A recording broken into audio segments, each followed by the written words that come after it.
নমস্কার, আমি সুচারু স্বাগত জানাই আজকের বিশেষ প্রতিবেদনে। বিজেপি সরকার তাদের কার্যপদ্ধতি শুরু করে দিয়েছে। মুখ্যমন্ত্রী শুভেন্দু অধিকারীর নির্দেশে চলছে কাজ। তবে এরই মাঝে এবার দ্বিতীয় ক্যাবিনেট মিটিং। প্রথম ক্যাবিনেট মিটিংয়ে যেভাবে উৎসাহ উদ্দীপনা ছিল, একই রকমভাবে দ্বিতীয় ক্যাবিনেট মিটিংয়েও উৎসাহ উদ্দীপনা। একাধিক গুরুত্বপূর্ণ সিদ্ধান্ত উঠে এলো বিজেপি সরকারের পক্ষ থেকে। দ্বিতীয় ক্যাবিনেট মিটিংয়ে আবারও সেই মুখ্যমন্ত্রী শুভেন্দু অধিকারী, অন্যদিকে তার দপ্তরের আপাতত যারা শপথ নিয়েছেন মন্ত্রী হিসাবে, তার মধ্যে রয়েছেন অগ্নিমিত্রা পাল, দিলীপ ঘোষ, নিশীথ প্রামাণিক, অশোক কীর্তনিয়া এবং রয়েছেন ক্ষুদিরাম টুডু। এই সকলকে নিয়ে মন্ত্রিসভার দ্বিতীয় বৈঠকটাও সেরে ফেললেন শুভেন্দু অধিকারী এবং সেখানে গুরুত্বপূর্ণ কয়েকটা সিদ্ধান্ত উঠে এলো। সেই সিদ্ধান্তে শিলমোহর দিল আপাতত এই ছোট ক্যাবিনেট। যদিও পরবর্তীকালে ক্যাবিনেট বর্ধিত ক্যাবিনেট হবে, মন্ত্রিসভার লিস্ট আরও বাড়বে। তবে বিজেপি ধীরে চলো নীতিতে চলছে, তাই মন্ত্রিসভার তালিকা এখনই না বাড়িয়ে 5 জন মন্ত্রীকে নিয়ে বৈঠক করলেন শুভেন্দু অধিকারী, রাজ্যের মুখ্যমন্ত্রী। তিনি বৈঠক করলেন এবং তারপর ক্যাবিনেটের দ্বিতীয় এই বৈঠক।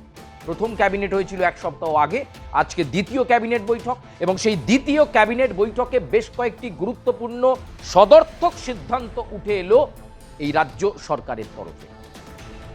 বারবার সুশাসনের কথা বলেছে সরকার এবং সেই সঙ্গে দুর্নীতিমুক্ত প্রশাসন এবং সেই সঙ্গে স্বচ্ছ সুশাসন দেওয়ার কথা বারবার বলা হয়েছে। দ্বিতীয় ক্যাবিনেটে ঠিক কী কী গুরুত্বপূর্ণ সিদ্ধান্ত উঠে এলো, জল্পনায় সেগুলো রয়েছে। সেই জল্পনার অবসান ঘটালো খোদ এই দ্বিতীয় ক্যাবিনেট মিটিং। অনেকগুলো বিষয় নিয়ে জল্পনা ছিল, হবে কি হবে না, কি হবে, কোন দিকে যাবে, কবে হবে, এই প্রশ্নগুলো ছিল। সেই প্রশ্নগুলোর অবসান ঘটালো এই দ্বিতীয় মন্ত্রিসভার বৈঠক। দ্বিতীয় মন্ত্রিসভার বৈঠকে প্রথম গুরুত্বপূর্ণ সিদ্ধান্ত অন্নপূর্ণা ভাণ্ডার। সেই অন্নপূর্ণা ভাণ্ডারের মতো গুরুত্বপূর্ণ অনুদান প্রকল্প, সেই প্রকল্পে শিলমোহর দিল শুভেন্দু অধিকারীর মন্ত্রিসভা। 1 জুন থেকে মহিলারা এই অন্নপূর্ণা ভাণ্ডারের সুযোগ সুবিধে পাবেন। তবে হ্যাঁ, যারা লক্ষ্মীর ভাণ্ডার পেয়ে আসছিলেন এতদিন, অর্থাৎ মমতা বন্দ্যোপাধ্যায় সরকারের আমলে যারা লক্ষ্মীর ভাণ্ডার পেয়ে এসেছেন এতদিন, সেই মহিলারাই কিন্তু এই অন্নপূর্ণা ভাণ্ডার পাবেন। কিন্তু যারা সবে লক্ষ্মীর ভাণ্ডার পাওয়ার জায়গায় যাচ্ছিলেন বা যারা সবে অন্নপূর্ণা ভাণ্ডার পাবেন, আগে কখনো এই পরিষেবা পাননি, তাদেরকে কিন্তু 1 জুন থেকে নয়, তাদেরকে নতুন করে অ্যাপ্লাই করতে হবে, পোর্টালে অ্যাপ্লাই করতে হবে। কিভাবে পোর্টালে আপনি অ্যাপ্লাই করবেন সেই বিষয়টা রাজ্য সরকার নোটিফিকেশন জারি করে বলে দেবে যে আপনি অনলাইনে গিয়ে পোর্টালে কিভাবে অন্নপূর্ণার ভাণ্ডার পাওয়ার জন্য আপনি অ্যাপ্লাই করবেন। আবার বলছি, নতুন যারা সবেমাত্র অন্নপূর্ণা ভাণ্ডার পাবেন তাদের জন্য বলছি। যারা আগে লক্ষ্মীর ভাণ্ডার পেয়ে এসেছেন বছরের পর বছর, তারা অন্নপূর্ণা ভাণ্ডার 1 জুন থেকেই তাদের যে ডিবিটি, তাদের যে অ্যাকাউন্ট, সেখানে চলে যাবে। চিন্তা করার দরকার নেই। মন্ত্রিসভা অনুমোদন দিয়ে দিয়েছে। দ্বিতীয় ক্যাবিনেট মিটিংয়ে বিষয়টাতে শিলমোহর পড়ে গেছে। 1 জুন নিশ্চিতভাবে লক্ষ্মীর ভাণ্ডার প্রাপক যারা ছিলেন তাদের অ্যাকাউন্টে ঢুকে যাবে অন্নপূর্ণা ভাণ্ডারের টাকা। কিন্তু যারা নতুন, যারা সবে 25 বছরের মধ্যে এন্ট্রি করলেন, যারা সবে ভাবছেন আমি কবে পাবো, আমি নতুন, তাদেরকে অপেক্ষা করতে হবে। তাদেরকে কিন্তু 1 জুন থেকে নয়, তাদেরকে আগে পোর্টালে অ্যাপ্লাই করতে হবে। অ্যাপ্লাই করার পর তার আবেদনটা স্ক্রুটিনি করা হবে। সেই সমস্ত স্ক্রুটিনি হওয়ার পর তারপর আপনি অন্নপূর্ণা ভাণ্ডার পাওয়ার উপযুক্ত হবেন। ফলে সেগুলো সময় সাপেক্ষ ব্যাপার। একদম স্পষ্ট দ্বিতীয় মন্ত্রিসভার বৈঠকে এটাকে বলে দেওয়া হয়েছে।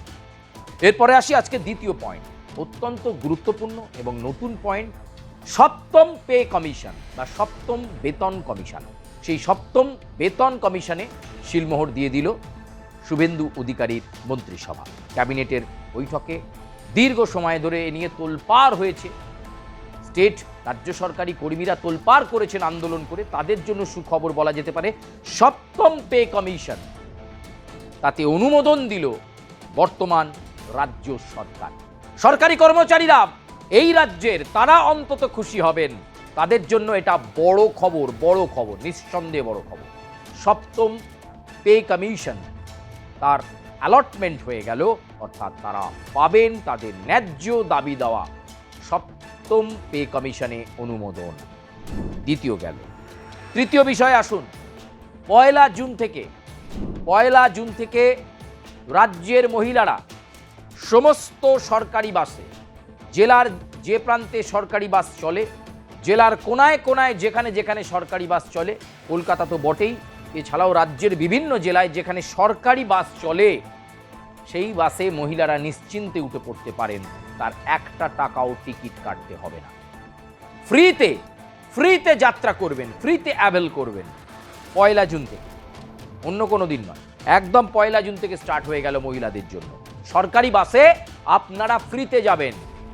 অনুমোদন হয়ে গেছে, ক্যাবিনেট মিটিং শিলমোহর দিয়েছে। রাজ্যের মহিলারা ফ্রিতে সরকারি বাসে ভ্রমণ করবেন, ফ্রিতে সরকারি বাসে যাতায়াত করবেন। সে চাকরি করেন কি করেন না, সে গৃহবধূ হন কি কলেজ পড়ুয়া হন, যাই হন না কেন, মহিলারা সরকারি বাসে উঠলে সরকারি বাসের কন্ডাক্টর গিয়ে টাকা চাইবে না বা টিকিট কাটতে বলবে না। সিদ্ধান্ত হয়ে গেল।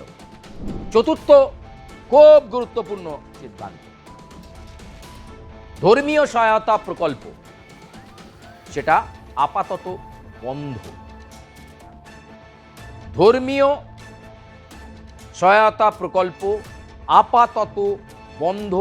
দ্বিতীয় মন্ত্রিসভার বৈঠকে গুরুত্বপূর্ণ সিদ্ধান্ত এটাও বলা যেতে পারে। ধর্মীয় সহায়তা প্রকল্প আপাতত বন্ধ করার সিদ্ধান্ত ইতিমধ্যেই নিয়ে ফেলা হলো।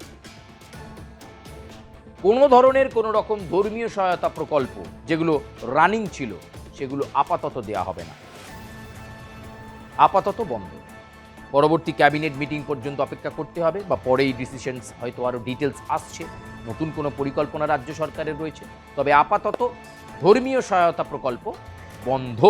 ভালো করে শুনবেন, ধর্মীয় সহায়তা প্রকল্প আপাতত বন্ধ। এর পরবর্তী স্টেপ, এতগুলো ডিসিশন কিন্তু আজকে হয়ে গেল। এর পরবর্তী স্টেপ ক্যাবিনেট মিটিং আবার আগামী সপ্তাহে বসবে, এবং সেই আগামী সপ্তাহে আরও বেশ কয়েকটি গুরুত্বপূর্ণ হবে। কিন্তু এবারেরটা যেটা হলো, অন্নপূর্ণা ভাণ্ডার ডিসিশন হয়ে গেল পয়লা জুন থেকে। যারা লক্ষ্মীর ভাণ্ডার পেয়ে আসছিলেন তারা পাবেন, যারা নতুন তাদেরকে অপেক্ষা করতে হবে, রাজ্য সরকারের দেওয়া পোর্টালে অ্যাপ্লাই করতে হবে। তাদের বিষয়টা এখন সময় সাপেক্ষ, তারা পাবেন না এমনটা নয়, তবে তারা পাবেন। তবে পয়লা জুন থেকে নয়, স্কুটিনি হবে এবং সেই প্রসেস অনুযায়ী তারা জানতে পারবেন। যারা নতুন, যারা পুরনো লক্ষ্মীর ভাণ্ডার প্রকল্প পেয়ে এসেছেন তারা অন্নপূর্ণা ভাণ্ডার অনায়াসেই পয়লা জুন থেকে পাবেন। সপ্তম পে কমিশন সেটাও অ্যালটমেন্ট হয়ে গেছে, রাজ্য সরকারি কর্মচারীদের জন্য গুরুত্বপূর্ণ ঘোষণা। আর মহিলারা, সমস্ত মহিলারা সরকারি বাসে ফ্রিতে যাতায়াত করবে। 3টে গেল। 4 নাম্বার ধর্মীয় সহায়তা প্রকল্প, সেই সহায়তা প্রকল্প আপাতত বন্ধ। পরবর্তী ক্যাবিনেটে সিদ্ধান্ত হবে যে ধর্মীয় সহায়তা প্রকল্প থাকবে বা কিভাবে চলবে, বা সেটা অন্য কোনো নাম হবে কিনা, সেটা পরে ডিসিশন হবে। তবে আপাতত ধর্মীয় সহায়তা প্রকল্প বন্ধ। আপনাদের সকলকে আমরা দ্বিতীয় মন্ত্রিসভার বৈঠকে শুভেন্দু অধিকারীর নেতৃত্বে সেই বৈঠকে কী কী সিদ্ধান্ত হলো, এই ডিসিশন বিষয়টা আপনাদেরকে জানালাম। তবে মন্ত্রিসভার বৈঠকের বাইরেও একটি গুরুত্বপূর্ণ ডিসিশন আজকে হলো। বিএসএফের সঙ্গে আলাদা করে বৈঠক করলেন মুখ্যমন্ত্রী শুভেন্দু অধিকারী। আগামী 45 দিনের মধ্যে বিএসএফের যে তালিকা ইতিমধ্যেই মুখ্যমন্ত্রীর হাতে এসেছে, সেই সমস্ত জায়গায় জমি হস্তান্তরের বিষয়গুলো শুরু হয়ে যাবে। এবং ইতিমধ্যেই বিএসএফের যে লিস্ট, যে তালিকা, সেগুলো মুখ্যমন্ত্রী রিভিউ করছেন। এবং আপনারা জানেন যে ইতিমধ্যেই নন্দিনী চক্রবর্তী, তাকে শুভেন্দু অধিকারী দায়িত্ব দিয়েছেন বিএসএফের এই জমি হস্তান্তরের বিষয়টা দেখবার জন্য। ফলে সেই বিএসএফের সঙ্গে আজকের বৈঠকের পর সেই তালিকা ইতিমধ্যেই নন্দিনী চক্রবর্তীর কাছে পাঠিয়ে দেওয়া হলো, এবং যাতে দ্রুত বিএসএফকে সীমান্ত সুরক্ষায় জোর দেওয়ার জন্য যা যা বিএসএফের ডিম্যান্ড সেইগুলো যাতে রাজ্য সরকার ফুলফিল করতে পারে, তার দিকেও আজকের বৈঠকে নির্দেশ হয়েছে। প্রিয় দর্শক, আজকের মতো এ পর্যন্তই। আপনাদের সঙ্গে আবার দেখা হচ্ছে নতুন কোনো প্রতিবেদন নিয়ে। তবে দ্বিতীয় মন্ত্রিসভার বৈঠকের এই সিদ্ধান্তগুলো আপনাদের কেমন লাগলো, আপনারা আপনাদের মন্তব্য জানাবেন। লাইক করবেন, কমেন্ট করবেন, সাবস্ক্রাইব করতে ভুলবেন না, এবং অবশ্যই আপনারা আপনাদের সুচিন্তিত মতামত জানাবেন। কারণ আপনাদের মতামত আমাদের শিরোধার্য।